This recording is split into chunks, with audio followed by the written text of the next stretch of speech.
Jacob? Are you there? The power just came on in the colony. I'm boosting the signal. Yes, I'm here. I can hear you. I'm heading to the colony now. I'll contact you once I'm there. Gotta stay quiet for now. 12 seconds later.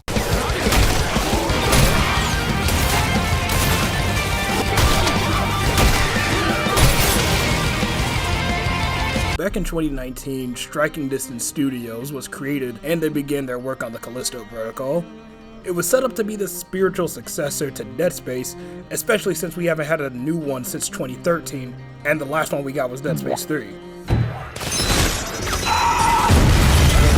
Now, I'm not gonna lie, when they showed off the announcement trailer for it back in 2020, I was excited for it.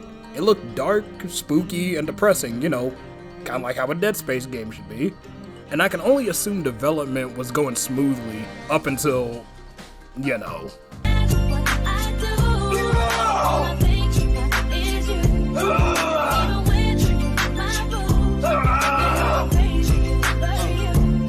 Yeah, then out of nowhere, EA announced a full-blown remake of Dead Space 1. Striking Distance now had to compete with the game that they were making a love letter for. So then they started rushing and crunching the game to be out before Dead Space did. Spoiler alert. Ooh! Callisto suffered because of it, and even if they did have the proper time to finish it, it would still be a 6 out of 10 horror game because Callisto just didn't understand Dead Space. Hey, you ever accidentally masturbate to young pictures of your mom? Who the fuck starts a conversation like that? I just sat down. Now I'm gonna be comparing Callisto and Dead Space based off of two things, the story and the gameplay, cause holy frick does Callisto wanna be different so bad, but the parts that they do take from Dead Space are just done so poorly.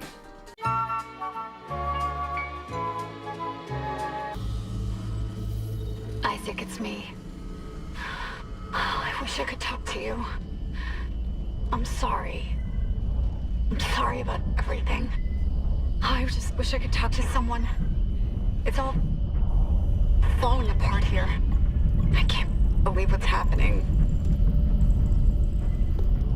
Strange. Such a little thing. That's her? Nicole? Yeah. First deferred from her in weeks. When you start up Dead Space, they spare no time in making the player solve two questions, that being, what happened to the Ishimura, and is Nicole still alive? And credit where credit's due for Callisto Protocol, they set up a pretty nice mystery too. There's space terrorism, this is Jacob's last job he's supposed to do, but he ends up getting thrown into jail. Why? I don't know. Play the game to find out. Just kidding, please just don't play Callisto. Coming in hot! Who's the anti-graphs? Already at maximum! We're not gonna make it! Yes, we are! Watch out! Hold on! Brace for impact! Max! Max!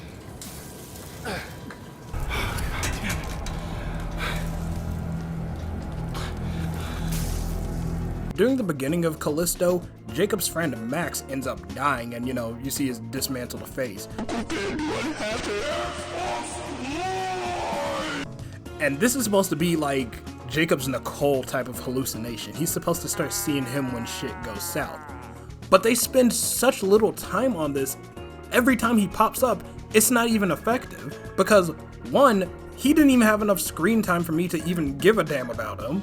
And two, there is no two. Now in Dead Space, we find out that Nicole game ended herself like way before all the events of the Ishimura took place. But for someone who is already dead, she is a key part to the game, something that Dead Space 2 knew and expanded on. Even when Jacob does start having these type of hallucinations, Max only pops up about 3 times in the game, all for a cheap jump scare that just has you straight faced more than anything.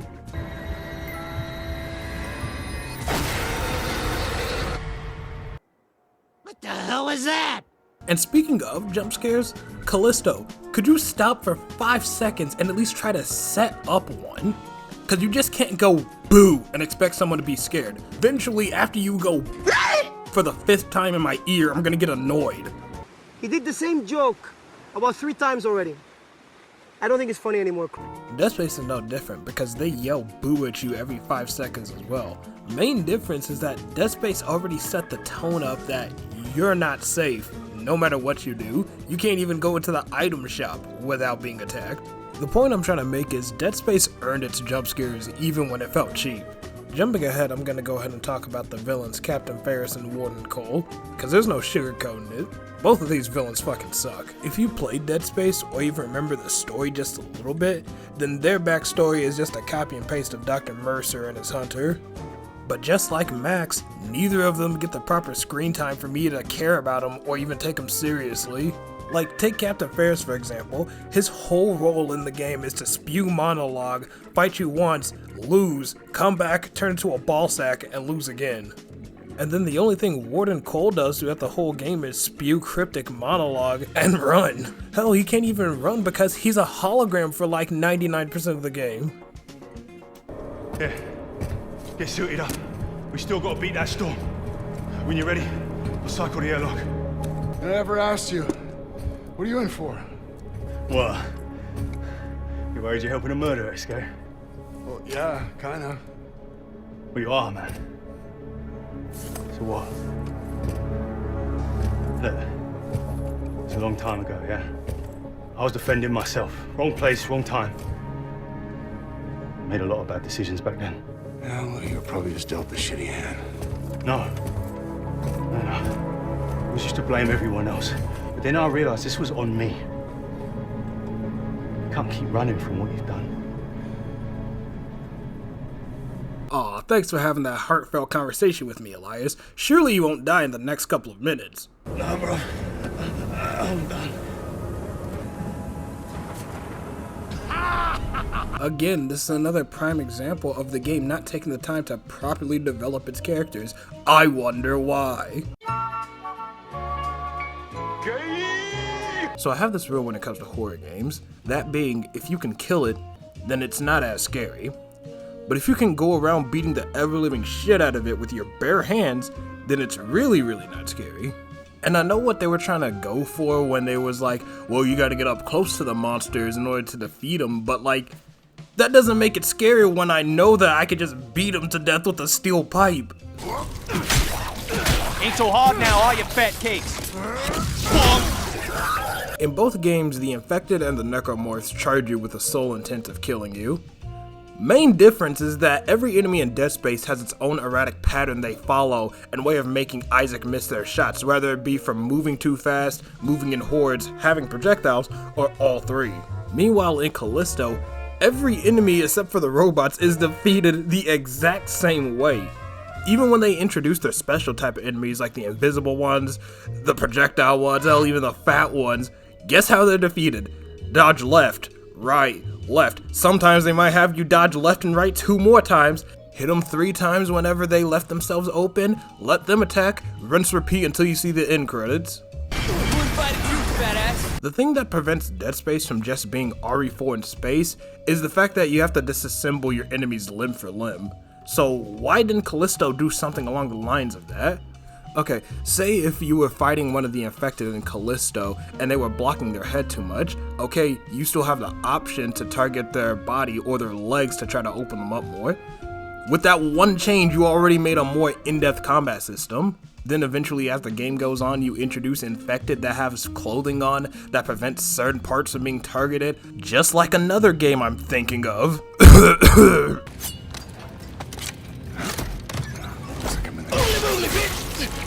Another thing Callisto likes to do for a cheap little thrill is throw these worm enemies that pop out and bite your arm and then you gotta like mash your controller just to get them off. These things are even scary and Callisto really likes to overuse them to the point where it becomes annoying. I promise you, I can't tell you how many times I've been hit with these things through the course of the game, but damn! Imagine if you went through a haunted house and instead of them jumping at you, they just punched you in the back of the head. Like, that's what this feels like. Another thing that makes Callisto not scary is really the enemies themselves, mainly because of how they're defeated, but also because of the sound that they make.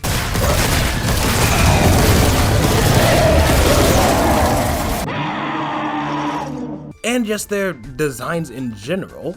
I'd be more afraid of the Left 4 Dead zombies before I'm afraid of the Callisto infected. Honestly though, I feel as if Callisto could have had a chance had they, one, not rushed the game, and two, let it have its own identity.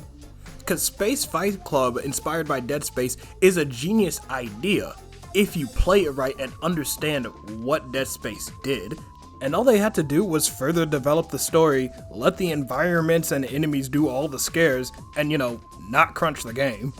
And there's times where Callisto Protocol does show that, but then you remember you're playing the Callisto Protocol.